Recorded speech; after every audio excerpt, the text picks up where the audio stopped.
30 জুলাই পশ্চিমবঙ্গের আজকের প্রধান খবর। নমস্কার, আমি এসজি।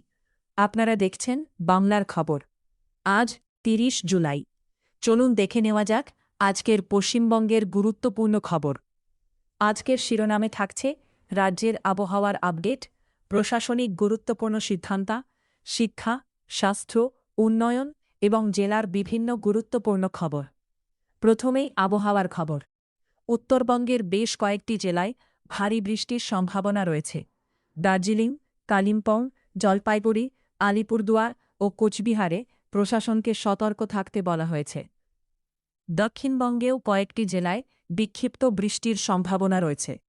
এদিকে কলকাতা শহরে যানজট কমাতে ট্রাফিক পুলিশ বিশেষ নজরদারি চালাচ্ছে। অফিস টাইমে অতিরিক্ত ট্রাফিক কর্মী মোতায়েন করা হয়েছে। শিক্ষাক্ষেত্রে বিন্নয়ন সরকারি স্কুলে নতুন শিক্ষাবর্ষের বিভিন্ন কর্মসূচি শুরু হয়েছে। ছাত্রছাত্রীদের উপস্থিতি বাড়ানোর ওপর জোর দেওয়া হয়েছে। স্বাস্থ্য দপ্তর জানিয়েছে, বর্ষাকালে ডেঙ্গু ও ম্যালেরিয়া প্রতিরোধে পরিষ্কার পরিচ্ছন্নতা বজায় রাখা অত্যন্ত জরুরি।